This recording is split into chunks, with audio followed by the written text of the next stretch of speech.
नमस्कार, मैं हूं राहुल शर्मा। आप देख रहे हैं एसपीएन न्यूज। स्वागत है आप सभी का हमारे इस खास प्रोग्राम में। प्रोग्राम की शुरुआत उत्तर प्रदेश के विधानसभा चुनाव से। अगले साल उत्तर प्रदेश में होने वाले विधानसभा चुनाव को जीतने के लिए तमाम राजनीतिक पार्टियों ने अपना अपना एजेंडा सेट करना शुरू कर दिया। तमाम राजनीतिक पार्टियां अपने अपने हिसाब से रणनीतियां बना रही हैं। तमाम राजनीतिक पार्टियां अपने अपने हिसाब से वोटर्स को खींचने में लगी हैं। लेकिन इस बीच अगर बात करें, सबकी नज़र किसान आंदोलन पर थी, जो वही किसान आंदोलन जो बीते कई महीनों से चल रहा था और आखिरकार ये किसान आंदोलन अब खत्म होता नजर आ रहा है। किसान आंदोलन खत्म होता तो नजर आ रहा है, लेकिन राकेश टिकैत पर अभी भी सवाल खड़े हो रहे हैं कि राकेश टिकैत जिन्होंने इतने समय तक किसान आंदोलन को चलाया है, आखिरकार राकेश टिकैत इस किसान आंदोलन का बड़ा फायदा किस राजनीतिक पार्टी को पहुंचा सकते हैं और राकेश टिकैत किस राजनीतिक पार्टी के साथ हाथ मिलाएंगे। इसी मुद्दे पर मेरे साथ बात करने के लिए मौजूद है मेरी सहयोगी अनुजा। अनुजा, बहुत बहुत स्वागत है आपका हमारे इस खास प्रोग्राम में। और अनुजा, पहला ही सवाल राकेश टिकैत को लेकर। राकेश टिकैत जो इतने समय से किसान आंदोलन के बड़े नेता थे और अब देखा जा रहा है कि किसान आंदोलन खत्म हो रहा है, तो किसान आंदोलन खत्म होते होते राकेश टिकैत क्या बड़ा फैसला ले सकते हैं और कांग्रेस की तरफ रुख कर सकते हैं। दरअसल देखा जाए कि पश्चिमी उत्तर प्रदेश का वोटर बढ़ चुका है। बहुत हद तक पश्चिमी उत्तर प्रदेश के वोटर जयंत चौधरी के साथ जा रहे हैं। ऐसे में राकेश टिकैत को डर है कि उनके हाथ से वोट बैंक, जो बड़ा वोट बैंक है, वो ना चले जाए। अगर जयंत चौधरी अखिलेश के साथ जाकर मिल गए तो ऐसे में राकेश टिकैत क्या कांग्रेस की तरफ आकर मिल जाएंगे और जो उनके पास बड़ा वोट बैंक है वो कांग्रेस को दिलाते नजर आएंगे। देखिए, इस चीज़ को समझना होगा यहाँ पर कि जयंत चौधरी जो है उनको पश्चिमी यूपी से भारी तादाद में वोट मिलने वाली है। जो को अगर पश्चिमी उत्तर प्रदेश की मैं बात करूँ तो यहाँ पर किसानों की संख्या बहुत ज़्यादा है, लेकिन फिर भी राकेश टिकैत का यहाँ पर उतना दबदबा नहीं है जितना जयंत चौधरी को लोग पसंद कर रहे हैं। इसीलिए अब राकेश टिकैत के पास बहुत ज़्यादा ऑप्शंस नहीं है। या तो वो जयंत चौधरी के साथ जाएंगे या फिर कांग्रेस पार्टी के साथ जाएंगे, क्योंकि कांग्रेस पार्टी जो है लगातार कांग्रेस के समर्थन में बात करती रही है। प्रियंका गांधी को नहीं भूलना चाहिए, जब लखीमपुर खीरी गई थी, ललितपुर गई थी और लगातार प्रियंका गांधी जो है पीड़ित किसान परिवारों से मुलाकात करती रही हैं। और राकेश टिकैत के पास जब ज़्यादा ऑप्शन नहीं है तो या तो वो कांग्रेस में जाएंगे या फिर आरएलडी के साथ उनके साथ चलना होगा। लेकिन मुझे ज़्यादा उम्मीद लग रही है कि राकेश टिकैत जो है कांग्रेस के साथ ही जो है गठबंधन करेंगे और उसी के साथ चुनाव लड़ते हुए नजर आएंगे। उन्हीं के साथ चुनाव लड़ते नजर आएंगे। फिलहाल मौजूदा समय में ये देखा जाए कि अगर राकेश टिकैत कांग्रेस की तरफ रुख करते हैं तो बहुत हद तक तस्वीर बदलती नजर आएगी, बहुत हद तक बदलाव होता नजर आएगा, क्योंकि राकेश टिकैत जिनके पास बहुत बड़ा वोट बैंक है और राकेश टिकैत यही वोट बैंक है जिसका सही इस्तेमाल करना चाहते हैं। अनुजा, अगर राकेश टिकैत के पास जो वोट बैंक है वो कांग्रेस को मिल जाता है तो कितने बड़े हद तक इसका चुनावों पर असर पड़ता नजर आएगा। और जिस तरह से मौजूदा समय में देखा जा रहा है कि पश्चिमी उत्तर प्रदेश के जो वोटर हैं वो जयंत चौधरी के साथ जा रहे हैं, तो पश्चिमी उत्तर प्रदेश के कितने वोटर ऐसे हैं जो फिलहाल बट सकते हैं और उनके बटने का जो बड़ा फायदा है वो कांग्रेस उठाकर ले जाएगी। देखिए, पश्चिमी यूपी का के वोटर्स जो हैं वो भारी तादाद में जयंत चौधरी को वोट करने वाले हैं। और मैं सिर्फ जयंत चौधरी की बात यहाँ पर नहीं करूँगी, राकेश टिकैत की बात करूँगी, कांग्रेस पार्टी की बात करूँगी। कांग्रेस पार्टी की बात इसलिए कर रही हूँ क्योंकि अगले हफ्ते ही पश्चिमी यूपी का राहुल गांधी दौरा करेंगे, प्रियंका गांधी दौरा करेंगी। तो देखा जा रहा है कि कांग्रेस पार्टी भी जो है खुद को जमीनी स्तर से मजबूत करना चाहती है। और यहाँ पर राकेश टिकैत का दबदबा है, जयंत चौधरी का है, कांग्रेस पार्टी का हो जाता है तो कह सकती है वोट जो है वो 3 भागों में बढ़ जाएगा।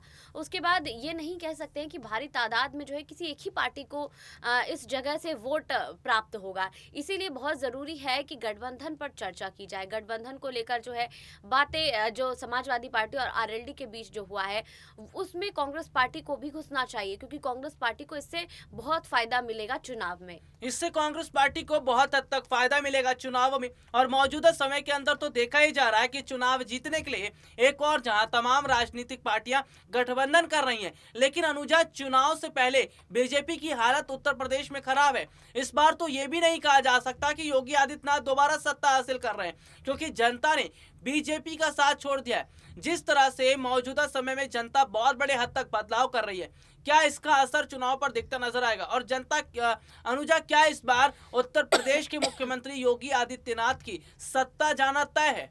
देखिए, अगर कांग्रेस की मैं बात करूं तो जिस तरह से उत्तर प्रदेश चुनाव नजदीक आ रहे हैं, उस तरह से कांग्रेस पार्टी की तरफ से कई घोषणा पत्र जो है जारी कर दिया गया है। और इस घोषणा पत्र में जो है महिलाओं पर खास फोकस किया गया है। प्रियंका गांधी जो है महिलाओं के लिए अलग घोषणा पत्र तैयार की हैं। उत्तर प्रदेश में योगी आदित्यनाथ की बात की जाए तो जब योगी आदित्यनाथ अपना 4.5 साल का कार्यकाल पूरा कर लिया, और इन 4.5 साल के कार्यकाल को अगर देखा जाए तो महिलाओं के लिए बहुत ज़्यादा चीज़ें नहीं की गई हैं।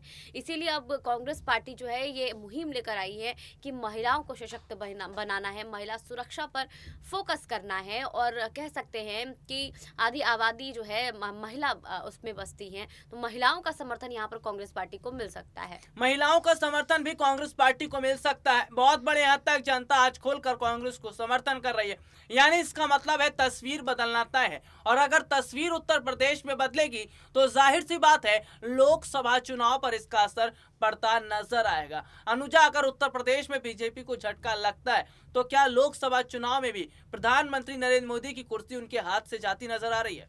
देखिए, जी कह सकते हैं, क्योंकि अगर मैं बात करूं लोकसभा चुनाव की तो उसका रास्ता जो है विधानसभा चुनाव से ही होकर जाता है। और यहाँ पर अगर कांग्रेस का प्रदर्शन बहुत अच्छा रहता है, प्रियंका गांधी अगर ज़्यादा से ज़्यादा सीटें हासिल कर लेती है, तो इसका असर सीधा आम चुनाव पर पड़ेगा। आम चुनाव पर ये देखने को मिलेगा। और लगातार जनता ये मांग भी कर रही है कि अब बदलाव चाहिए। तो बदलाव जो है वो इस 2022 से ही शुरू हो जाएगा।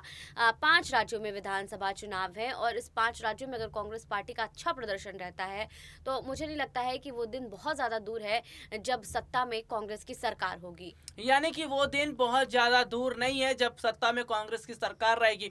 और मौजूदा समय में देश के हालात हैं, जो देश की स्थितियां हैं, वो इस और इशारा कर रही हैं कि अब की बार जनता कांग्रेस को मौका देने का मन बना रही है। अनुजा, वजह क्या है कि अचानक जनता ने बीजेपी का साथ छोड़ दिया है? 2014 की बात हो या 2019, दोनों बार जगह जगह देखने को मिला कि देश में मोदी मोदी के नारे लग रहे थे, बीजेपी के नारे लग रहे थे। 2014 में तो मोदी की लहर थी, 2019 में भी कुछ ऐसा मामला था, देखने को मिला। लेकिन अब क्या हो गया कि जनता नहीं चाह रही है कि दोबारा मोदी जी को सत्ता पर बिठाया जाए, योगी जी को उत्तर प्रदेश में जगह दी जाए? देखिए, लगातार जो है जनता मांग कर रही है, क्योंकि देखना होगा कि जनता महंगाई से त्रस्त है। पेट्रोल डीजल के दाम बढ़ रहे हैं, गैस सिलेंडर के दाम बढ़ रहे हैं, और इनकी मांग लगातार जनता कर रही है कि इनके दाम कम होने चाहिए। लेकिन इनकी बातों को नहीं सुना जा रहा है। और इनकी बातों को सुन कौन रहा है? कांग्रेस पार्टी। जो इनके मुद्दे हैं, जो जमीनी मुद्दे हैं, उन पर बात की जा रही है। प्रियंका गांधी जो है महिला सुरक्षा की बात करती है, महिला सशक्तिकरण की बात करती हैं, रोजगार दिलाने की बात करती हैं, किसान कर्ज माफ़ी की बात करती हैं। तो ये तमाम चीज़ें हैं जिस पर सरकार को बात करनी चाहिए। लेकिन सरकार इनसे इतर धर्म की राजनीति पर आ जाती है, और उस वक्त वो मंदिरों का दौरा करती है। कहीं ना कहीं कह सकते हैं कि जो ज़मीनी मुद्दे होते हैं उनसे ध्यान भटकाया जाता है, और उनसे ध्यान भटका के धर्म की राजनीति पर जो है बीजेपी सारी बातें लेकर आ जाती है। लेकिन कांग्रेस पार्टी ये नहीं कर रही है। कांग्रेस पार्टी पिछले 70 सालों से ये कभी नहीं की है। और इस बार फिर से जब प्रियंका गांधी उत्तर प्रदेश में पूरे दमखम के साथ चुनावी सभाएं और प्रचार प्रसार कर रही हैं, तो इस वक्त भी ये चीज देखा जा रहा है कि एकदम सच्चाई के साथ प्रियंका गांधी सामने आती हैं, जनता के मुद्दों को लेकर सामने आती है, जनता से ये वादा करती हैं कि जो काम उत्तर प्रदेश में नहीं किए गए हैं वो किए जाएंगे अगर सत्ता में उनकी सरकार आती है तो। यानी कि कांग्रेस पार्टी इस वक्त जो बड़े स्तर पर मुद्दे उठा रही है, जनता की बात कर रही है, यही जनता है जो देख रही है कि विपक्ष में कोई तो राजनीतिक पार्टी ऐसी है जो उनके साथ खड़ी है। क्योंकि सत्ता पक्ष जो है वो जनता का गला घोट रही है और विपक्षी पार्टी जनता के मुद्दे उठा रही है। चलिए, आज के लिए इतना ही। बहुत बहुत शुक्रिया अनुजा तमाम जानकारी देने के लिए, और फिर से दोबारा मुलाकात होगी, तब तक के लिए इजाजत दीजिए। नमस्कार।